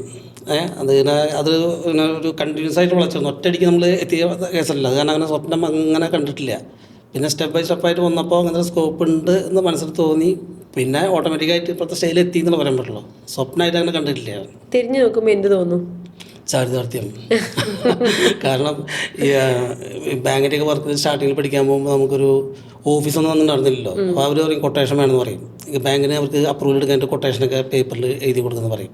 അപ്പോൾ നമുക്ക് കമ്പ്യൂട്ടർ സിസ്റ്റം ഒന്നും ഇല്ല. അപ്പോൾ ഞങ്ങൾ ലെറ്റർ ഹെഡ് ഞാൻ പ്രിൻറ്റ് ചെയ്തിട്ടുണ്ടായിരുന്നു. അപ്പോൾ അത് നമുക്ക് കൊട്ടേഷൻ എഴുതാനായിട്ട് നമുക്ക് ഓഫീസിലത് കാരണം ബൈക്കിൻ്റെ സീറ്റില്ലേ, അത് വെച്ചിട്ടാണ് ഒന്ന് എഴുതി കൊടുത്തിരുന്നത്. അപ്പോൾ അത് ജസ്റ്റ് ആലോചിക്കാറുണ്ട്, ഒരു ഓഫീസ് ഉണ്ടായിരുന്നെങ്കിലും ആലോചിക്കാറുണ്ട്. പിന്നെ വർഷങ്ങൾക്ക് ശേഷം ആ സ്വപ്നം സാധിച്ചു. ആദ്യത്തെ ഓഫീസ് എത്ര സ്ക്വയർ ഫീറ്റ് ആയിരുന്നു? 100 സ്ക്വയർ ഫീറ്റ്. വാടകയായിരുന്നു? അത് റെന്റഡ് ആയിരുന്നു. പിന്നെ അത് ഇപ്പൊ എവിടെയെത്തി? ഇപ്പൊ ഓൺ ബിൽഡിങ്ങിൽ നമ്മുടെ ഓഫീസ് വർക്ക് ചെയ്യുന്നുണ്ട്. ഒരു 1750 സ്ക്വയർ ഫീറ്റ് ഉണ്ട്. അതാണ് ലൈഫിലെ ഒരു പ്രൗഡ് മൊമെന്റ് എന്നല്ലേ? അല്ല, അത് തീർച്ചയായിട്ടും നമ്മൾ പയ്യെ സ്വപ്നങ്ങൾ കണ്ടു തുടങ്ങുമല്ലോ. ആ സ്വപ്നങ്ങൾ നേടിയെടുക്കുമ്പോൾ നമുക്ക് ഉണ്ടാകുന്ന ഒരു സന്തോഷം, അത് ചാരിതാർത്ഥ്യം വളരെ വലുതാണ്. എന്താണ് ഇനി ഹൈഫൈയുടെ ഫ്യൂച്ചർ? ഇപ്പോൾ നമ്മളിപ്പോൾ നമ്മൾ ക്ലീനിങ് സർവീസ്, പിന്നെ housekeeping service, maintenance service, ഇനിയിപ്പോൾ നമ്മൾ ഒരു സർവീസ് സൂപ്പർ മാർക്കറ്റായിട്ട്, സർവീസ് സൂപ്പർ മാർക്കറ്റ് അങ്ങനെ ഒരു കൺസെപ്റ്റാണ്. സർവീസ് സൂപ്പർ മാർക്കറ്റ്, എന്ത് സർവീസും ഹൈഫൈനെ അപ്രോച്ച് ചെയ്താൽ കിട്ടും. അപ്പോൾ നമ്മൾ റീസെൻ്റ്ലി ഒരു ആപ്പ് ഇത് നമ്മൾ ഡെവലപ്പ് ചെയ്തിട്ടുണ്ട്. ജസ്റ്റ് ലൈക്ക് സ്വിഗ്ഗി നമുക്ക് ഇത് ഓർഡർ ചെയ്ത് കഴിഞ്ഞാൽ ഫുഡ് വരും, ഉടനടി ഫുഡ് വരും, ഊബർ ടാക്സി വരും. അതുപോലെ ഒരു കസ്റ്റമേഴ്സിന് ഒരു ആപ്പ്, സർവീസ് ആപ്പ് എന്ന ആപ്പിൻ്റെ പേര്. നമുക്ക് ഇലക്ട്രീഷ്യനോ പ്ലംബറോ കാർപ്പൻറ്ററോ പെയിൻറ്ററോ പിന്നെ വാട്ടർ പ്രൂഫിംഗ് സർവീസോ പശ് കൺട്രോൾ സർവീസോ അങ്ങനെ ഒട്ടനവധി സർവീസുകൾ നമ്മളതിൽ ആഡ് ചെയ്തിട്ടുണ്ട്. അപ്പോൾ കസ്റ്റമറിന് ഏത് വേണമെങ്കിലും ക്ലിക്ക് ചെയ്ത് കഴിഞ്ഞാൽ ആ കസ്റ്റമറിൻ്റെ തൊട്ടടുത്തുള്ള അത് നമ്മളതിൽ വേറൊരു ആപ്പുണ്ട്, നമ്മൾ ടെക്നീഷ്യന്മാരെ രജിസ്റ്റർ ചെയ്യുന്നുണ്ട്, വർക്ക്സ് ആപ്പ് എന്നൊരു ആപ്പുണ്ട്. അപ്പോൾ അതിൽ കുറേ പേര് രജിസ്റ്റർ ചെയ്ത് വരുന്നുണ്ട്, പല കാറ്റഗറിയിലുള്ള ടെക്നീഷ്യന്മാർ അതിൽ രജിസ്റ്റർ ചെയ്യുന്നുണ്ട്. അപ്പോൾ ഈ കസ്റ്റമർ ഇലക്ട്രീഷ്യനെ ബുക്ക് ചെയ്യുമ്പോൾ, സർവീസ് ആപ്പിലൂടെ ഒരു ഇലക്ട്രീഷ്യനെ ബുക്ക് ചെയ്യുമ്പോൾ GPS വഴി ഉടനടി തൊട്ടടുത്തുള്ള ഇലക്ട്രീഷ്യന് ആ കോള് പോകും. ഓക്കെ. അപ്പോൾ ആ കസ്റ്റമറിന് ഒരു 10 മിനിറ്റിൽ 15 മിനിറ്റിലൊക്കെ ഇലക്ട്രീഷ്യൻ വരിക എന്നുള്ളൊരു കൺസെപ്റ്റിലാണ് നമ്മൾ ഉദ്ദേശിക്കുന്നത്. ഓക്കെ, 15 മിനിറ്റിൽ വരും. അതായത് തൊട്ടടുത്തുള്ള ഇലക്ട്രീഷ്യനുള്ള പോവുക. Okay okay okay. അപ്പോൾ മാക്സിമം എത്ര നേരം കൊണ്ട് എത്തുമോ അത്ര നേരം കൊണ്ട്. നമ്മൾ ഊബർ വിളിക്കുമ്പോൾ നമുക്ക് അങ്ങനെയാണല്ലോ, പെട്ടെന്ന് ഏറ്റവും നിയർ ബൈ ആയിട്ടുള്ള ടാക്സിയാണ് നമ്മുടെ അടുത്തേക്ക് വരിക. അതേപോലെ ഒരു GPS സിസ്റ്റം വർക്കിംഗ് ആണ്. ഓക്കെ. അപ്പൊ ഇപ്പൊ ഞാനൊരു കാർപ്പൻറ്റർ ആണെന്ന് വിചാരിക്കുക, അല്ലെങ്കിൽ ഞാനൊരു പ്ലംബർ ആണെന്ന് വിചാരിക്കുക, ഞാനിത് നിങ്ങളുടെ ആപ്പ് എങ്ങനെയാണ് ഉപയോഗിക്കേണ്ടത്? അത് നമ്മളിപ്പോൾ പ്ലേ സ്റ്റോറിൽ ലഭ്യമാക്കിയിട്ടുണ്ട്. വർക്ക്സ് ആപ്പ് എന്ന് പറഞ്ഞ ആപ്പിൽ അവർക്ക് കയറിയിട്ട് അവർക്ക് ഇത് എല്ലാ കാര്യങ്ങളും കൊടുക്കണം. ആധാറിനും ഇതും ഒരു സേഫ്റ്റി വേണമല്ലോ. നമ്മൾ കസ്റ്റമറെ ബാക്ക്ഗ്രൗണ്ട് നമ്മൾ പറയുന്നത് ബാക്ക്ഗ്രൗണ്ട് വെരിഫൈഡ് ടെക്നീഷ്യൻസ് ആണ് നിങ്ങളുടെ കോളുകൾ അറ്റൻഡ് ചെയ്യാൻ വേണ്ടിയിട്ടൊന്നും വരിക. അപ്പോൾ കുറച്ച് ഡോക്യുമെന്റ്സ് നമ്മൾ അവരിൽ നിന്ന് കളക്ട് ചെയ്യും. പിന്നെ അത് ആപ്പ് അവർക്ക് ഓൺ ആയി കഴിഞ്ഞാൽ രജിസ്റ്റർ ചെയ്യുന്നവർക്ക് പേയ്മെന്റ് എന്തെങ്കിലും ഉണ്ടോ? ഇല്ല, ഒന്നുമില്ല. ഫ്രീ ആയിട്ട് രജിസ്റ്റർ ചെയ്യാം. അപ്പൊ ഫ്രീ ആയിട്ട് രജിസ്ട്രേഷൻ ചെയ്തിട്ട് കഴിഞ്ഞാൽ വർക്ക് കിട്ടി വന്നു കഴിഞ്ഞാൽ അവർക്ക് ബോണസ് ആണ്. അതാണ് ഞങ്ങൾ പറയുന്നത്. ഞങ്ങളിപ്പോൾ പറഞ്ഞില്ലേ എല്ലാവർക്കും പണി കൊടുക്കുന്നു പറയുന്നത്. എല്ലാവർക്കും പണി കൊടുക്കുന്നല്ലേ? ഓക്കെ. പക്ഷേ ഈ ഇൻഡസ്ട്രിയിലെ ഞാൻ എൻ്റെ ഒരു ഇൻട്രസ്റ്റിംഗ് ആയിട്ടുള്ളൊരു അറിയാനുള്ളൊരു ക്യൂരിയോസിറ്റിക്ക് ചോദിക്കുന്ന, എനിക്ക് തോന്നുന്നു ഈ ഒരു മേഖലയിലേക്ക് വന്നതിന് ശേഷം ഒരുപാട് ഈ തരത്തിലുള്ള ജോലികൾ ചെയ്യുന്ന ഒരുപാട് പേരായിട്ട് ഇപ്പോൾ സജീവമായിട്ട് ബന്ധം ഉണ്ടാകുമല്ലോ. നമ്മുടെ നാട്ടിൽ വിവാഹ കമ്പോളത്തിൽ ഏറ്റവും കൂടുതൽ മാർക്കറ്റ് കുറഞ്ഞ ആളുകളാണ് നമ്മുടെ നാട്ടിൽ പ്ലംബിംഗ് പണി, വയറിംഗ് ആണെന്ന് പറഞ്ഞു കഴിഞ്ഞാൽ ഇങ്ങനെ വരുന്ന ആൾക്കാർ. പക്ഷെ ഇവർ പുറത്തേക്ക് പോയി കഴിഞ്ഞാൽ ഈ പണിയൊന്നും ചെയ്യാൻ ഇവർക്ക് യാതൊരു മടിയില്ല. അപ്പോൾ പുറത്തെവിടെയെന്ന് വെച്ചാൽ അവിടെ പ്ലംബിംഗ് പണിയാണെന്ന് പറയില്ല, ദുബായിലാണ് അല്ലെങ്കിൽ ഗൾഫിലാണ് അല്ലെങ്കിൽ UK യിലാണെന്ന് പറയും. ചിലപ്പോൾ അവിടെ പെയിന്റ് ചെയ്യുന്ന ജോലിയായിരിക്കും. പക്ഷെ നമ്മുടെ നാട്ടിലേക്ക് വരുമ്പോൾ അത് പെണ്ണാലോചിക്കുമ്പോഴാണ് ഏറ്റവും വലിയ പ്രശ്നം. അപ്പോൾ അത്തരത്തിലുള്ള ആളുകളുടെ ഒരു ജനറേഷനാണ് ഇപ്പോൾ വളർന്നു വരുന്നത്. അപ്പോൾ ഈ ആപ്പിൻ്റെ ഒരു ഫ്യൂച്ചർ അതിനെ ബാധിക്കില്ലേ? ഇല്ല, ഇപ്പം ഞങ്ങളെ സംബന്ധിച്ചുള്ള നമ്മളിപ്പോൾ ഒരു നരേറ്റീവ് അതിന് കൊണ്ടുള്ളത് ഹൈഫൈ ടെക്നീഷ്യൻ എന്നുള്ള കേസിൽ ഞാൻ പറയുന്നത്. ഇപ്പോൾ പ്ലംബർ ഇലക്ട്രീഷ്യൻ എന്നുള്ള ഇതില്ല. ഞങ്ങളുടെ ഇതിൽ രജിസ്റ്റർ ചെയ്യുന്ന ആൾക്കാർ ഞങ്ങളെല്ലാവരും, അവൻ പെയിൻറ്റർ ആയിക്കോട്ടെ പ്ലംബർ ആയിക്കോട്ടെ, എന്തായാലും ഹൈഫൈ ടെക്നീഷ്യൻ അങ്ങനത്തെ ഒരു നരേറ്റീവാണ് ഞങ്ങൾ കൊണ്ടുവന്നത്. ഇപ്പോൾ എനിക്ക് അങ്ങനെയൊക്കെ ആയ കാരണം തോന്നുന്നുണ്ട്, എൻ്റെ എല്ലാ സ്റ്റാഫുകളും കല്യാണം കഴിഞ്ഞിട്ടുണ്ട്. ഞാൻ ഹൈഫൈ ടെക്നീഷ്യൻ എന്നുള്ള ഇതിലേക്ക് അവർ പോയിട്ടുണ്ടാവും, പ്ലംബർ എന്ന് പറഞ്ഞ് പോയിട്ടുണ്ടാവില്ല. അപ്പോൾ ഇനി ഭാവിയിൽ വരുന്ന ആൾക്കാർക്കും നമ്മളെ ഇതിൽ രജിസ്റ്റർ ചെയ്യുന്ന ആൾക്കാർ നമ്മൾ അവർക്ക് ഇത് കൊടുക്കാൻ പോകുന്നത് ഹൈഫൈ ടെക്നീഷ്യൻ എന്നുള്ള കേസ്. വിവാഹ മാർക്കറ്റിംഗ് എന്താണ് ചോദിക്കുമ്പോൾ നിങ്ങൾ ഹൈഫൈ ടെക്നീഷ്യൻ എന്ന് പറഞ്ഞാൽ മതി. അതേ രീതിയിലുള്ള മാർക്കറ്റിംഗ് നമ്മൾ നടത്തിക്കൊണ്ടിരിക്കുന്നത്. ഹൈഫൈ എന്നുള്ള ബ്രാൻഡിനെ വളർത്തിക്കൊണ്ട് അതിപ്പോൾ കസ്റ്റമേഴ്സ് അറിയുമ്പോൾ ഓട്ടോമാറ്റിക് അവരും കേൾക്കുമല്ലോ, ഹൈഫൈ ടെക്നീഷ്യൻ ആണല്ലോ. അപ്പൊ ഇനി നമ്മുടെ കമ്പനി രജിസ്റ്റർ ചെയ്ത കല്യാണം നടക്കാതിരിക്കത്തില്ല എന്ന് അല്ലേ? അത് കൊള്ളാം. ഇനി മുന്നോട്ടുള്ള യാത്രയിൽ നമ്മളിപ്പോൾ 10 കോടി ടേൺ ഓവറിലെത്തി നിൽക്കുന്നു. 10,000 രൂപയിൽ നിന്ന് തുടങ്ങിയതാണ്. 1150 സ്ക്വയർ ഫീറ്റിൽ നിന്ന് വാടക റൂമിൽ നിന്ന് ഇന്ന് ഒരു 1750 സ്ക്വയർ ഫീറ്റുള്ള ഓഫീസിലേക്ക് എത്തി നിൽക്കുന്നു. ഞാൻ എപ്പോഴും ചോദിക്കുന്ന ഒരു ചോദ്യമുണ്ട് എല്ലാവരോടും, ലൈഫിലൊരു പ്രൗഡ് മൊമെൻ്റ് എന്താണെന്ന്. തിരിഞ്ഞു നോക്കുമ്പോൾ ഒരു പ്രൗഡ് മൊമെൻ്റ് എന്തായിരിക്കും? പ്രൗഡ് മൊമെൻ്റ് എന്ന് പറഞ്ഞാൽ ഞാൻ മാഡത്തിനോട് നേരെ സൂചിപ്പിച്ചില്ലേ, അന്ന് നമ്മൾ കൊട്ടേഷനും കാര്യങ്ങളൊക്കെ എഴുതുമ്പോൾ നമ്മൾ ജസ്റ്റ് ഒരു ബൈക്കിൻ്റെ സീറ്റ് വെച്ചിട്ടാണ് നമ്മൾ കൊട്ടേഷനൊക്കെ എഴുതി കൊടുത്തിരുന്നത്. അപ്പം അന്ന് മനസ്സിലൊരു ആശയം ഒരു ഓഫീസ് ഉണ്ടായിരുന്നെങ്കിൽ അത് വർഷങ്ങൾക്ക് ഇപ്പുറം അത് സാധ്യമായി. അത് സാധ്യമായിട്ട് അമ്മയ്ക്ക് അന്ന് അമ്മയ്ക്ക് ഭയങ്കര ടെൻഷനായിരുന്നു ഞാൻ ഈ ബിസിനസ്സിൽ ഇറങ്ങിയപ്പോൾ. ക്ലിക്കാവോ എന്നുള്ളത് എഴുതുകാരണം. അപ്പോൾ ആ ഓഫീസ് ഉദ്ഘാടനം ചെയ്യിപ്പിച്ചു അമ്മ തന്നെയാണ്. അപ്പോൾ അത് ശരിക്കും നല്ലൊരു അമ്മ വന്നാൽ റിബൺ കട്ട് ചെയ്തപ്പോൾ അല്ലേ ശരിക്കും ഞങ്ങളെപ്പോഴും പറയും, നമ്മൾ ഈ ആർട്ടിസ്റ്റുകളെയൊക്കെ വിളിച്ച് ഇനാഗുറേറ്റ് ചെയ്യുന്നതിനേക്കാളും നമ്മൾ വളരണമെന്ന് ആഗ്രഹിക്കുന്ന, നമ്മുടെ നന്മ മാത്രം ആഗ്രഹിക്കുന്ന, നമുക്ക് വേണ്ടി പ്രാർത്ഥിക്കുന്ന ആളുകളെ കൊണ്ട് അത് ഉദ്ഘാടനം ചെയ്യിക്കുമ്പോൾ ഏറ്റവും നമുക്ക് കിട്ടുന്നൊരു സന്തോഷം അത് മാർക്കറ്റിങ്ങിനേക്കാളും കുറച്ചുകൂടെ വലുതാണെന്ന്. ഓക്കെ, ഈ ഒരു സ്ഥാപനത്തിലേക്ക് വരുമ്പോൾ ഇന്ന് ഒരുപാട് പേര് ഒരു ബിസിനസ്സിലേക്ക് ഇറങ്ങാൻ വേണ്ടി ആഗ്രഹിക്കുന്നുണ്ട്, ഇറങ്ങാൻ വേണ്ടി നിൽക്കുന്നുണ്ട്. 25 വർഷത്തെ ഒരു യാത്ര എന്ന് പറയുന്നത് ചെറുതായിരുന്നില്ല.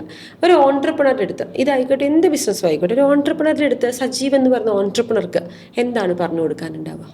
അതായത് ജോലിയെ സ്നേഹിക്കുക, കർമ്മമാണ് നമ്മളെ ശരിക്കും നമ്മുടെ ലോകത്തെ തന്നെ തിരിച്ചുകൊണ്ടിരിക്കുന്നത് കർമ്മം എന്നുള്ള കാര്യമാണ്. ഓരോരുത്തരും ഓരോ ജോലി ചെയ്തില്ലെങ്കിൽ നമ്മുടെ ലോകം സ്റ്റക്കാവും. ഇപ്പം കർഷകൻ്റെ ജോലി ചെയ്യണം, ഒരു ടെക്നീഷ്യൻ്റെ ജോലി ചെയ്യണം, പിന്നെ ഇപ്പോൾ ജ്വല്ലറിക്കാർ അവർ ആഭരണം ഉണ്ടാക്കണം, എന്നാലും നമുക്ക് നല്ല ഭംഗിയുള്ള ആഭരണം ഉണ്ടാക്കാൻ പറ്റുള്ളൂ, വസ്ത്രം നെയ്യുന്നവർ. അപ്പോൾ എല്ലാവർക്കും ഓരോ കർമ്മമേഖലയുണ്ട്. എല്ലാവരും അവരുടെ കർമ്മമേഖല എല്ലാ വർക്കും ചെയ്തു വരുമ്പോഴാണ് ഈ ലോകം ശരിക്കും കറങ്ങുന്നത്.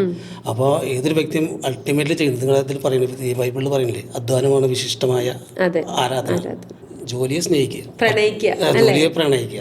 അത് ഞാൻ സ്റ്റാഫിനോടും പറയാറുണ്ട്. നിങ്ങൾ ഇവിടെ വന്നിരുന്നു കഴിഞ്ഞാൽ ഞാൻ എപ്പോഴും നിങ്ങളെ പിന്നാലെ നോക്കിയിരുന്നിട്ട് നിങ്ങൾ വർക്ക് ചെയ്യണ്ടോ നോക്കുന്നില്ല. നിങ്ങൾ കംഫർട്ടബിൾ ആയിരിക്കുക.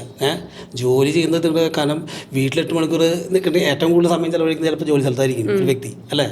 ബാക്കി സമയത്ത് 8 മണിക്കൂർ ഉറങ്ങുക, പിന്നെ കുറച്ച് യാത്രയും വേറെ കുറച്ച് കാര്യങ്ങളൊക്കെ ഏറ്റവും കൂടുതൽ സമയം ചിലവഴിക്കുന്നത് ജോലി സ്ഥലത്തായിരിക്കും. അപ്പോൾ അവിടെ നല്ലൊരു അന്തരീക്ഷം ഉണ്ടാക്കുക, എല്ലാവരോടും നല്ല പെരുമാറുക, ജോലിയോട് ആത്മഹത്യ ചെയ്തിട്ട് നമുക്ക് ഏൽപ്പിച്ചുള്ള ജോലി ഭംഗിയായിട്ട് ചെയ്യുക.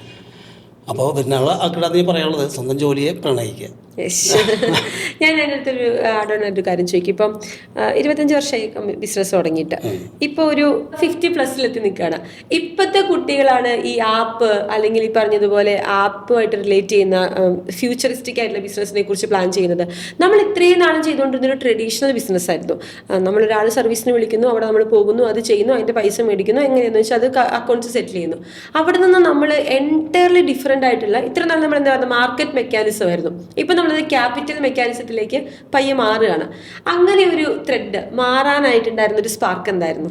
ഇല്ല, ലോകം മൊത്തം മാറിക്കൊണ്ടിരിക്കുകയാണല്ലോ. ഇപ്പോൾ നമ്മുടെ ജെൻസി ആൾക്കാരൊക്കെ എല്ലാവരും മൊത്തം മാറിക്കൊണ്ടിരിക്കുക. അപ്പോൾ പണ്ടത്തെ ആൾക്കാർക്ക് ഇപ്പോൾ ജസ്റ്റ് ഈ ഫോൺ വിളിച്ച് ഒരാൾ കാത്തിരുന്ന് അവർ വരുന്ന നോക്കിയിരിക്കാൻ കാര്യമില്ല. ഇതിപ്പോൾ ആപ്പ് എന്ന് പറയുമ്പോൾ അതിന് പ്രത്യേകതയുണ്ട്. അത് ഇത് ഇലക്ട്രീഷ്യൻ ബുക്ക് ചെയ്ത് കഴിഞ്ഞാൽ അവർക്ക് ആ ഇലക്ട്രീഷ്യൻ ആ പർട്ടിക്കുലർ കോൾ എടുത്ത് കഴിഞ്ഞാൽ കസ്റ്റമർക്ക് ഉടനടി മെസ്സേജ് വരും, ഇന്ന ആൾ നിങ്ങളുടെ കോള് അറ്റൻഡ് ചെയ്യാനായിട്ട് ഇത്ര സമയത്തിനുള്ളിൽ വരുന്നുള്ള കേസൊക്കെ ഉണ്ട്. അപ്പോൾ അവർക്ക് ട്രാക്ക് ചെയ്യാം. ഇവനെ വേണമെങ്കിൽ അവർക്ക് എവിടെ എത്തിയെന്നുള്ള കേസ് നോക്കാം. നമ്മുടെ സ്വിഗ്ഗിയിൽ നമ്മൾ നോക്കണ മാതിരി എവിടെ എത്തി എന്നുള്ള കേസ് നോക്കാം. അപ്പോൾ ആൾക്കാർ ഇപ്പോൾ അങ്ങനത്തെ കേസാണ് പ്രിഫർ ചെയ്യുന്നത്. പണ്ട് ഒരു തൊട്ടടുത്തുള്ള ഇലക്ട്രീഷ്യനെ വിളിച്ച് എന്താണ് പേര് പറയുക, റാഫിയേട്ടനാ എന്തെങ്കിലും വിളിച്ചു, ആൾ പറയും നാളെ വരട്ടാ, അല്ലെങ്കിൽ നാളെ വരില്ല.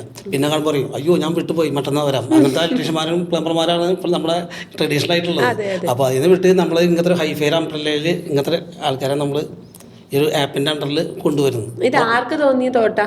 അല്ല, ഞാൻ അത് ജസ്റ്റ് അറിഞ്ഞത് ഇതാണ്, നമ്മുടെ സ്വിഗ്ഗി ഊബറൊക്കെ കണ്ടില്ലേ. അപ്പോൾ ഞാൻ ജസ്റ്റ് ഗൂഗിളിൽ തന്നെ നോക്കി, കാരണം ഇങ്ങനെ സർവീസ് ഡെലിവറി എന്ന് പറഞ്ഞിട്ട് സാധനങ്ങൾ. അപ്പോൾ അത് അമേരിക്കയിലും ഇവിടേക്ക് ഉണ്ട് അത് ഓൾറെഡി. അപ്പൊ ഇവിടെ അത് സ്റ്റാർട്ട് ചെയ്യാൻ നമ്മളങ്ങ് തുടക്കം കിട്ടും അല്ലേ? ഇപ്പൊ ഓൾ ഓവർ കേരള സർവീസ് തുടങ്ങി. ഇപ്പോൾ ഓൾ ഓവർ കേരള. എന്തായിരിക്കും അടുത്ത 10 വർഷത്തിനുള്ളിൽ സജീവ് എന്ന് പറയുന്ന വ്യക്തി സ്വപ്നം കാണുന്ന ഹൈഫൈ എന്തായിരിക്കും? അല്ല, നമുക്ക് ഒരു വ്യക്തിക്ക് ഒരു ബിസിനസ് തുടങ്ങി കഴിഞ്ഞാൽ വെറുതെ ഇരിക്കാൻ പറ്റില്ല. അതായത് വളർച്ചയില്ലെങ്കിൽ പിന്നെ അത് നശിക്കാന്നാണ് അതിൻ്റെ അർത്ഥം. അത് എന്ത് കേസായാലും എങ്ങനെയാണ്, വളർച്ചയില്ലെങ്കിൽ പിന്നെ അത് നശിച്ചുകൊണ്ടിരിക്കുന്നതാണ് അതിൻ്റെ അർത്ഥം.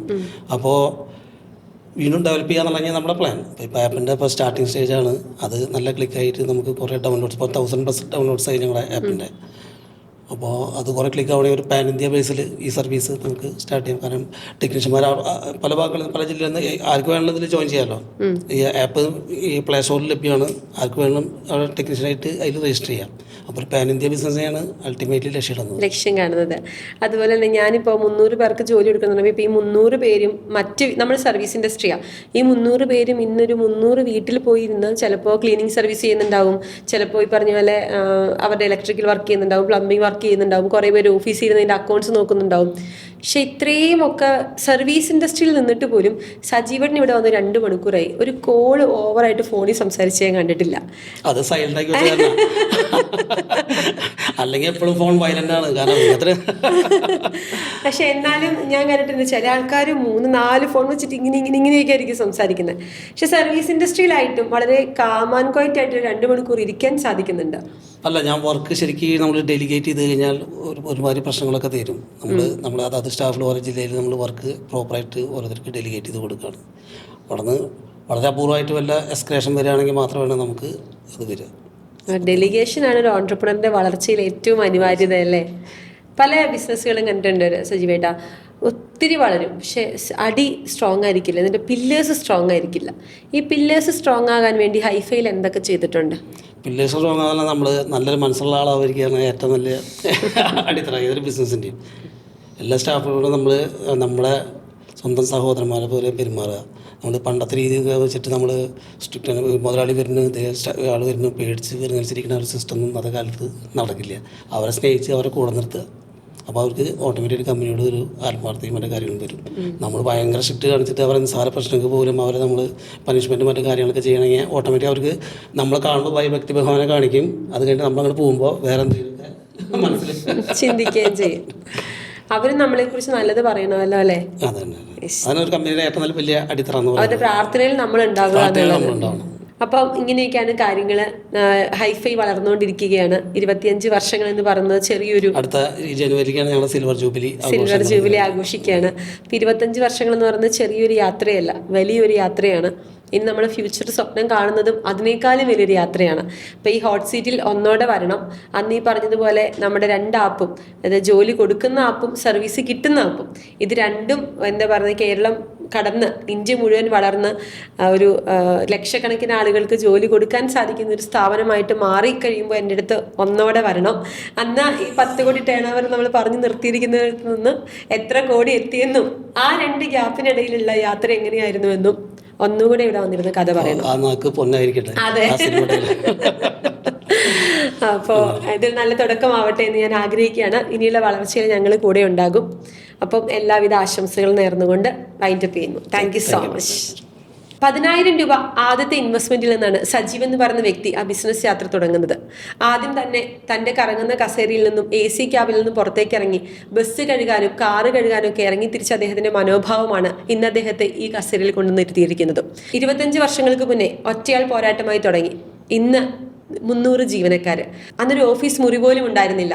ബൈക്കിന്റെ മുകളിൽ നിന്ന് കൊട്ടേഷൻ എഴുതിക്കൊണ്ട് തുടങ്ങിയൊരു തുടക്കം. പക്ഷെ ഇന്ന് അദ്ദേഹം സ്വന്തമായിട്ട് 1250 സ്ക്വയർ ഫീറ്റ് സ്വന്തം ബിൽഡിങ്ങിൽ ഒരു ഓഫീസ്. അങ്ങനെ ഒരുപാട് സ്വപ്നങ്ങൾ കാണുന്ന ഒരു സംരംഭകനാണ്. ട്രഡീഷണൽ ബിസിനസ് ആയിരുന്ന ഒരു സർവീസിനെ അല്ലെങ്കിൽ ഒരു സർവീസ് ഇൻഡസ്ട്രിയെ, വീട്ടിൽ വരുന്ന ക്ലീൻ ചെയ്യുന്ന അല്ലെങ്കിൽ നമ്മുടെ ഹൗസ് കീപ്പിംഗ്, മെയിൻ്റനൻസ്, ഇങ്ങനെ പറയുന്ന ഒരു അൺസെക്യൂർഡ് ആയി കിടക്കുന്ന ഒരു മേഖലയെ സെക്യൂർഡ് ആക്കുക എന്ന് പറയുന്ന ലക്ഷ്യത്തോടെ അദ്ദേഹം തുടങ്ങിയിരിക്കുന്ന ഈ ഒരു യാത്ര കേരളത്തിന് അഭിമാനമായിട്ട് തന്നെ ഇന്ത്യയിലേക്ക് വളർന്നു വരുമെന്ന് നമ്മൾ പ്രതീക്ഷിക്കുകയാണ്, ആശംസിക്കുകയാണ്, ആഗ്രഹിക്കുകയാണ്. ഇതുപോലെയുള്ള ഒരുപാട് കഥകളുമായിട്ട് ഞങ്ങൾ ഇനിയും വരും. അതുവരേക്കും നമുക്ക് കാത്തിരിക്കാം. Thank you so much.